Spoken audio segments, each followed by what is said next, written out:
छोटे से शहर में एक बड़ा सपना देखने वाले युवक की कहानी आज आपके सामने लाए हैं।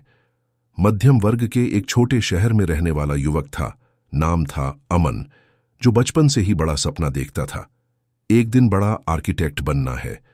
उसका सपना अनोखा था, क्योंकि वह सिर्फ इमारतें नहीं बनाना चाहता था, बल्कि ऐसे घर बनाना चाहता था जहां रिश्ते और इंसानियत महफूज रहे। लेकिन उसके हालात सपनों जैसे नहीं थे।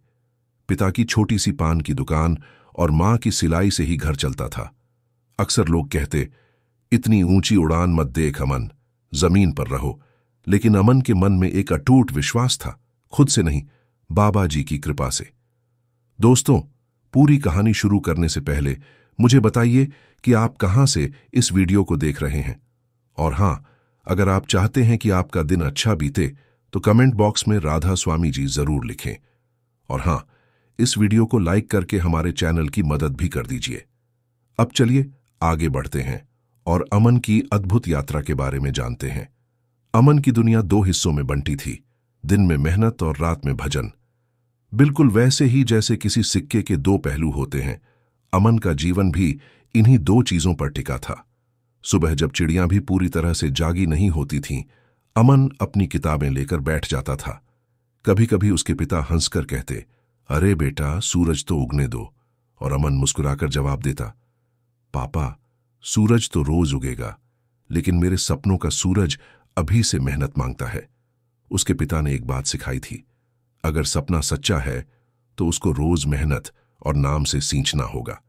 अमन के पास महंगे कोचिंग सेंटर नहीं थे, लेकिन उसके पास किताबों के बीच बाबा जी का नाम था। वह कहता, जब भी थक जाता हूं, बाबा जी को याद करता हूं और फिर से चल पड़ता हूं। ऐसा लगता था जैसे उसके प्रयासों में कोई अदृश्य शक्ति भी साथ दे रही हो, जो उसे हार मानने से रोकती थी। स्कूल में सबसे पीछे बैठने वाला अमन हर परीक्षा में सबसे आगे निकल आता।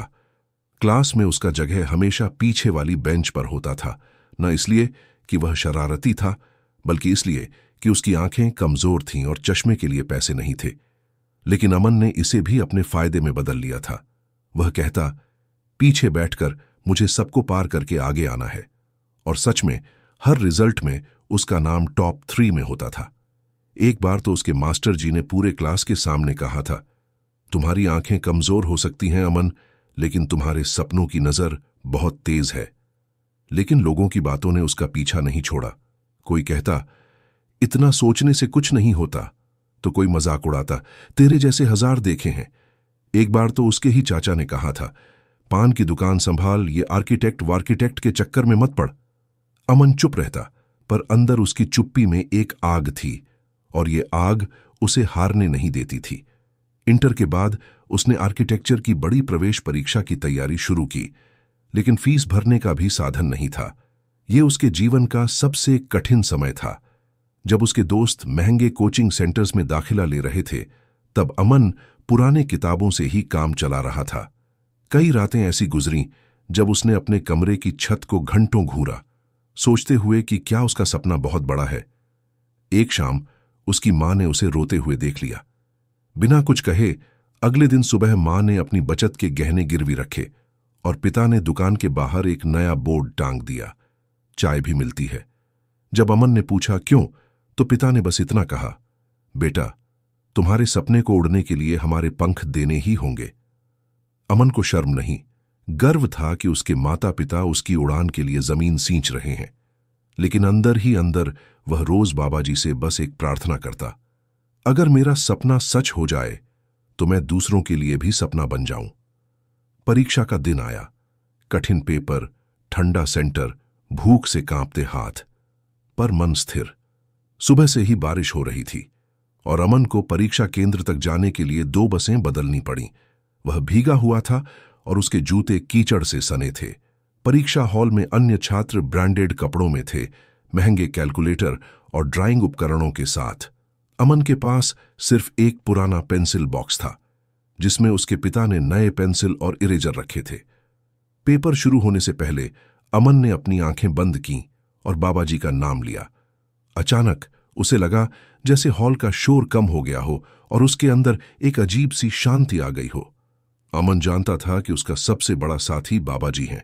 किताबों ने तैयारी की, पर विश्वास ने हिम्मत दी। पेपर के बाद उसने मां परिणाम आया। अमन देश की टॉप आर्किटेक्चर यूनिवर्सिटी में चुन लिया गया। जब रिजल्ट का दिन आया तो अमन इंटरनेट कैफे में अपना रोल नंबर सर्च कर रहा था। उसके हाथ कांप रहे थे।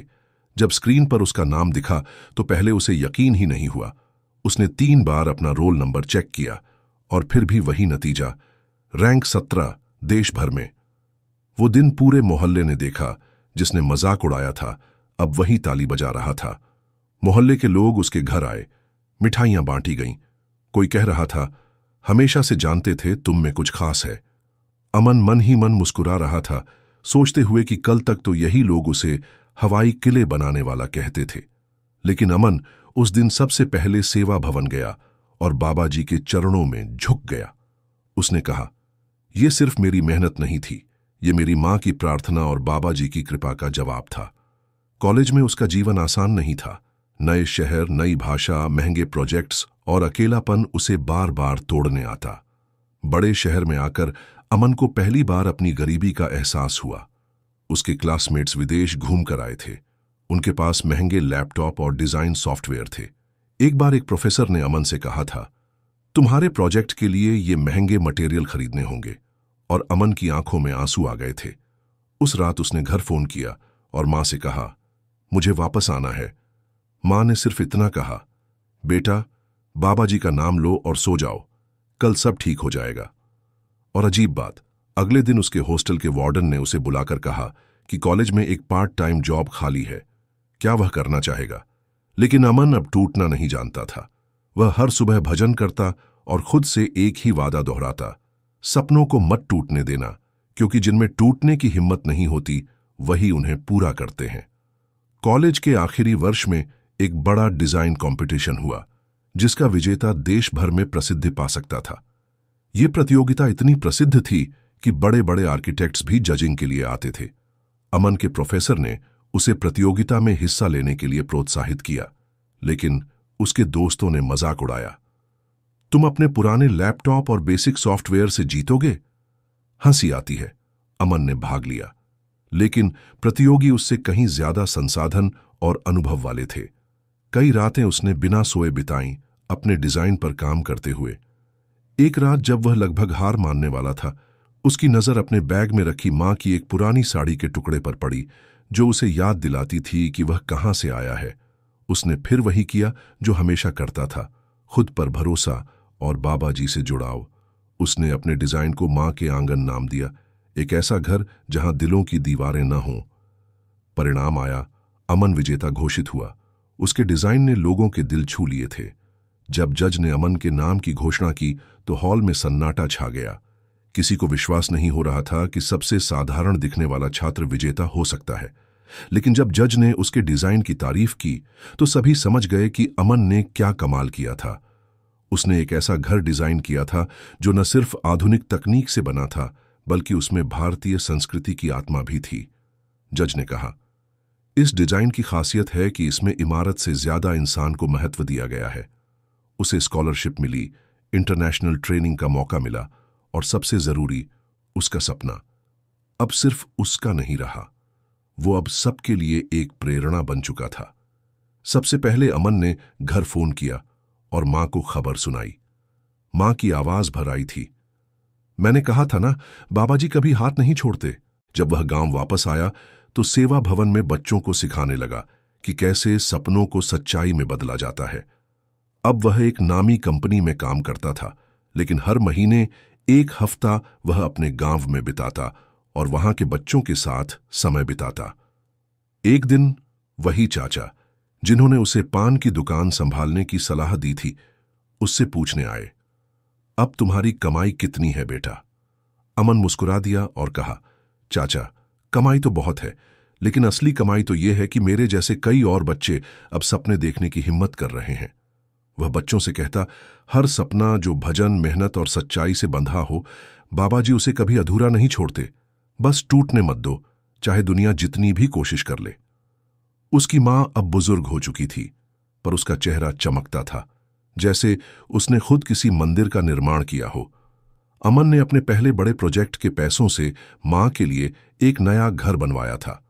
मां ने पहले कहा था, इतना बड़ा घर मुझे नहीं चाहिए। लेकिन अमन ने कहा था, माँ, मैंने आर्किटेक्ट बनने का सपना देखा था, लेकिन पहला घर आपके लिए बनाने का सपना भी था। इस नए घर में सबसे खास जगह थी पूजा का कमरा, जहां बाबा जी की तस्वीर थी और जहां रोज भजन होता था। वह हर दिन भजन के साथ बस एक चीज कहती, मैंने बाबा जी से कभी बड़ी चीज नहीं मांगी, बस मन से मांगा था, और उन्होंने मेरी औलाद को आसमान दे दिया। अमन अब एक नामी आर्किटेक्ट है, लेकिन आज भी हर सुबह पहले भजन करता है, फिर स्केच बनाता है। उसका ऑफिस अब दुनिया के कई देशों में है और उसके डिजाइन किए घरों में रहना हर किसी का सपना है। लेकिन अजीब बात यह है कि अमन आज भी उसी सादगी से रहता है। एक इंटरव्यू में जब उससे पूछा गया कि उसकी सफलता का राज क्या है, तो उसने कहा, मैं हर इमारत को बनाने से पहले उससे बात करता हूं, पूछता हूं, तुम किस तरह के लोगों को पनाह दोगी, उनके सपनों को कैसे सहेजोगी। फिर मैं बाबा जी का नाम लेकर पेंसिल उठाता हूं। उसका मानना है कि जब मन शांत होता है तभी रचना सच्ची होती है, और मन शांत तब होता है जब हम हर काम की शुरुआत सेवा और सुमिरन से करें। वह आज भी कहता है, मैं सफल इसलिए नहीं हूं कि मैंने हार नहीं देखी, बल्कि इसलिए हूं कि मैंने अपने सपनों को कभी हारने नहीं दिया। जब भी कोई युवा अमन से मिलने आता है और पूछता है कि सफलता का रास्ता क्या है, तो वह एक मजेदार बात कहता है, देखो, हर कोई महल बनाना चाहता है, लेकिन ईंट और सीमेंट से नहीं, सीधे हवा में। मैंने बस एक फर्क किया, मैंने पहली ईंट रखी, फिर दूसरी, और बाबा जी की कृपा से वे टिकती चली गईं। लोग उससे पूछते, तू अब क्या बनना चाहता है? वह मुस्कुराकर कहता, अब मैं खुद किसी का सपना बनना चाहता हूं।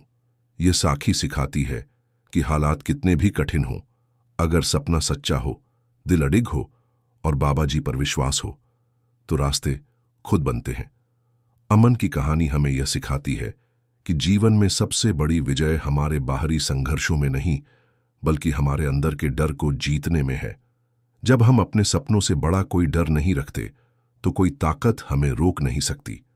राधा स्वामी साखी की यह कथा हमें बताती है कि जो लोग अपने सपनों को टूटने नहीं देते, बाबा जी उनकी राहों को खुद रोशन करते हैं, और वही लोग दुनिया को बदलने की शक्ति रखते हैं। दोस्तों, अगर आपको यह कहानी पसंद आई तो इसे लाइक, शेयर और सब्सक्राइब जरूर करें। ऐसी ही प्रेरणादायक कहानियों के लिए हमारे चैनल से जुड़े रहें। और याद रखें, कोई भी सपना छोटा या बड़ा नहीं होता, बस देखने वाले का हौसला बड़ा होना चाहिए।